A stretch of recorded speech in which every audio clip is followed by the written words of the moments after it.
¿Sabías que el 85% de las iglesias en América Latina siguen un modelo de liderazgo que contradice directamente la estructura bíblica original? Es un dato sorprendente que nos hace cuestionar cómo hemos organizado nuestras iglesias y congregaciones hasta el día de hoy. Saludos, soy el pastor Ángel Claures Rodríguez. Les doy la bienvenida a este espacio donde compartiremos sobre la palabra de Dios y el día de hoy estaremos haciendo un análisis del capítulo 14 del libro Cómo edificar una iglesia saludable, de Mark Dever y Paul Alexander. La gran pregunta es, ¿cómo hemos llegado a alejarnos tanto del modelo original? Bueno, en este libro y en este capítulo se va a estar presentando que esto que sucede actualmente es una evolución que se ha dado principalmente en estos últimos 120 años, en todo lo que son las iglesias en Latinoamérica, especialmente las bautistas. Y estas iglesias empezaron a adoptar un modelo de un solo pastor con varios diáconos, pero la evidencia bíblica muestra algo completamente diferente. ¿Cuál es entonces este modelo que encontramos en la Biblia? Y el libro va a hacer un pequeño análisis del libro de Hechos capítulo 20, mencionando específicamente el verso 17 al 38, donde se ve que las palabras ancianos y la palabra obispo son términos intercambiables para referirse a una misma persona. Y ambos, los ancianos y obispos, realizan la misma función de pastorear, también según lo que vemos en Hechos capítulo 20. Lo más importante es que siempre se habla de una pluralidad de ancianos y nunca de un líder solitario. En este pasaje de Hechos 20 también vemos que se llama a los ancianos, en plural, de la iglesia de Éfeso, que está en singular. Luego también en el libro se habla acerca de la distinción que debe haber entre ancianos, pastores y obispos, que es la misma persona con diferentes funciones, y este grupo y los diáconos, porque en algunas iglesias a veces no se sabe específicamente cuál es esa diferencia entre ancianos y diáconos. El libro explica 1 Timoteo capítulo 3, donde se establece una diferencia crucial. Los ancianos deben ser aptos para enseñar, mientras que los diáconos se enfocan en las necesidades prácticas de la iglesia. Es como tener un equipo, donde cada uno tiene su especialidad. Los pastores en la enseñanza, en la instrucción de la Biblia y la palabra, y los diáconos en la administración de los recursos. Solamente recuerda que es una especialidad. No significa que los diáconos se quedan solamente administrando lo material y nunca enseñan. Es algo que es su especialidad. En este sistema bíblico, que ahora se presenta también en este capítulo, se van a mencionar algunos beneficios que son muy prácticos ya que son muy bíblicos. Y se va a mencionar, y vamos a mencionar ahora solamente algunos. Primero, el beneficio del equilibrio en el liderazgo. ¿A qué nos referimos con esto? Nos referimos a que ningún líder, por muy dotado que sea, tiene todos los dones necesarios para hacer de bendición completamente a una iglesia. Y los estudios van a mostrar que las iglesias con múltiples ancianos tienen un 40% menos de agotamiento pastoral.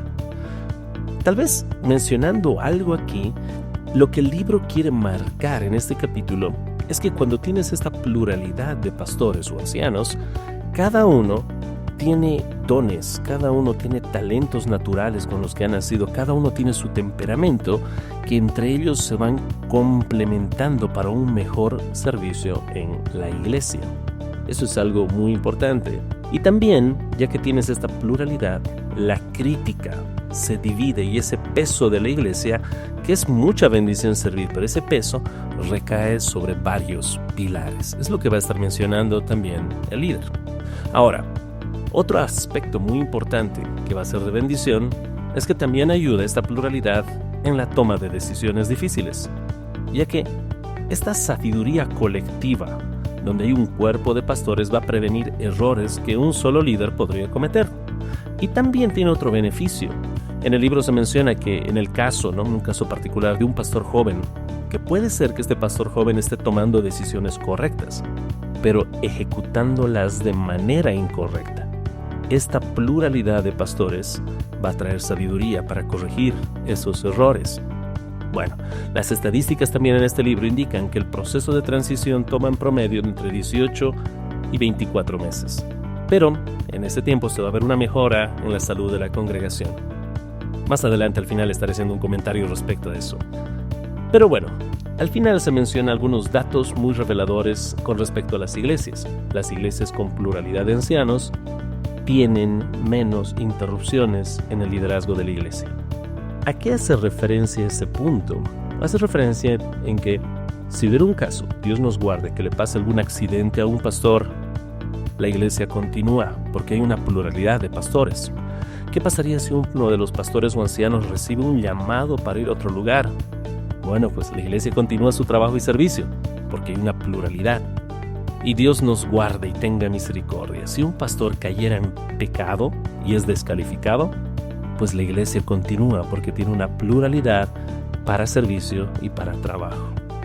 Queridos hermanos, no olvidemos el impacto que también tiene esta pluralidad en la disciplina eclesiástica. Y este va a ser uno de los últimos puntos que menciona el libro.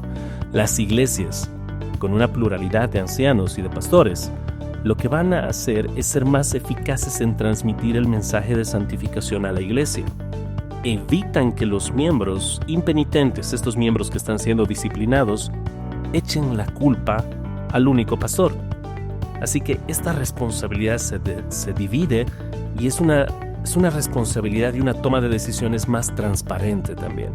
Y recordemos, hermanos, que al tratar de buscar seguir este modelo bíblico, que es lo que debemos hacer, no estamos buscando solamente cambiar la forma, sino estamos buscando promover una salud y un crecimiento sostenible siguiendo instrucciones bíblicas. Finalmente, hermanos, me gustaría dar algunos comentarios finales. Esta pluralidad a la cual se hace referencia en este capítulo es una pluralidad que se debe buscar con toda diligencia. Pero sabemos, hermanos, que hay casos especiales. Hay casos especiales en iglesias pequeñas, donde tal vez tomen más tiempo que el libro mencionó, que eran como 2 años, ¿no? Así que debemos orar por esas iglesias pequeñas para que el Señor en su tiempo pueda proveer más hombres con el llamado de poder pastorear y trabajar en este cuerpo de liderazgo. Pero eso sí, mucho cuidado con iglesias grandes que están aletargados en ese tema.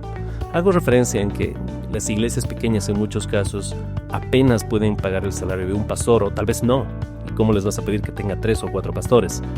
Pero hay casos en iglesias grandes que en muchos casos hay personas que solamente quieren prevalecer y mantenerse en la tiranía del liderazgo. Mucho cuidado.